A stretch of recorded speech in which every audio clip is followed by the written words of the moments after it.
ಪೆಟ್ಟಾಯ್ತಾ? ಏನಿಲ್ಲಪ್ಪ, ಏನಿಲ್ಲ. ಅಲ್ಲಪ್ಪ, ನಿನ್ಗೇನಾದ್ರು ಬೇಕಾಗಿದ್ದಿದ್ರೆ ನಮ್ಮನ್ನು ಕೂಗ್ಬಾರ್ದಾಗಿತ್ತಾ?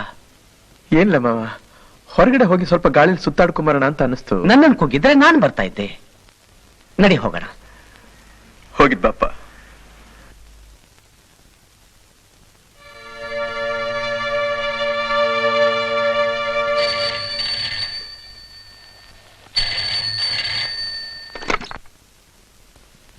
ಹಲೋ, ನಾ ಇನ್ಸ್ಪೆಕ್ಟರ್ ಶ್ರೀಧರ್ ಮಾತಾಡ್ತಾ ಇರೋದು. ನಿಮ್ಮನ್ನ ಸ್ವಲ್ಪ ಅರ್ಜೆಂಟ್ ಆಗಿ ನೋಡ್ಬೇಕಾಗಿತ್ತು. ನಿಮ್ಮ ಮನೆ ಕೆಲಸ ರಾಮಾಯಣ ವಿಚಾರವಾಗಿ. ರಾಮಾಯಣ ಇಲ್ಲ, ಭೀಮಯಾನು ಇಲ್ಲ. ಯಾರನ್ನ ನೋಡ್ಬೇಕಾಗಿಲ್ಲ, ಯಾರನ್ನು ನೋಡೋ ಸ್ಥಿತಿನಲ್ಲಿ ನಾನಿಲ್ಲ. ಈ ರೀತಿ ಅಸಹಕಾರ ಮಾಡೋದ್ರಿಂದ ಇಲ್ದೇ ಅನುಮಾನಕ್ಕೆ ಜಾಗ ಮಾಡ್ಕೊಡ್ತೀರಾ ಅಷ್ಟೇ. ನಿಮ್ಮ ಹತ್ರ ಮಾತಾಡ್ಬೇಕು ಅಂತ ಸಂಜೆಯಿಂದ 4 ಸಲ ಫೋನ್ ಮಾಡಿದೆ. ನೋ ನೋ ನೋ, ನನ್ನ ಹತ್ರ ನೀವೆಂತಾದ್ರಿ ಮಾತಾಡೋದು? ನಿಮ್ ಪ್ರಶ್ನೆಗಳಿಗೆಲ್ಲ ಉತ್ತರ ಕೊಡೋಷ್ಟು ವ್ಯವಧಾನ ನನಗಿಲ್ಲ. ಇಡೀ ಫೋನ್ ನ ಕೆಳಗಡೆ. ಹಾಗಂದ್ರೆ ಹೇಗೆ? It's my duty. ನಾ ಈಗ ಬರ್ತಾ ಇದ್ದೀನಿ.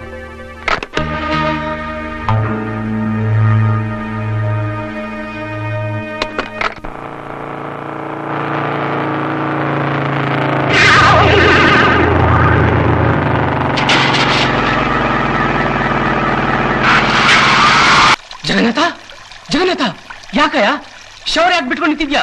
Jagannath,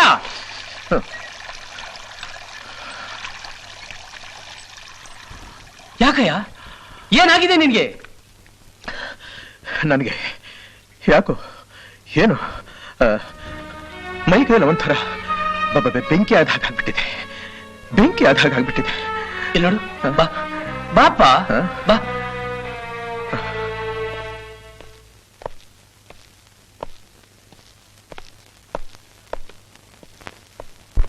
S speaking.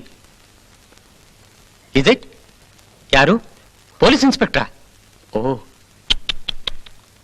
ಹಾ ಹಾ, good, very good. Thank you doctor. May I come in doctor? Good morning doctor. Good morning. ಒಂದು ಗುಡ್ ನ್ಯೂಸ್.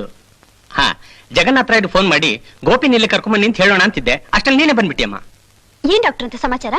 ಐ ಬ್ಯಾಂಕ್ ನಿಂದ ಕಣ್ಣುಗಳು ಕಳಿಸ್ತಿದಾರಂತೆ.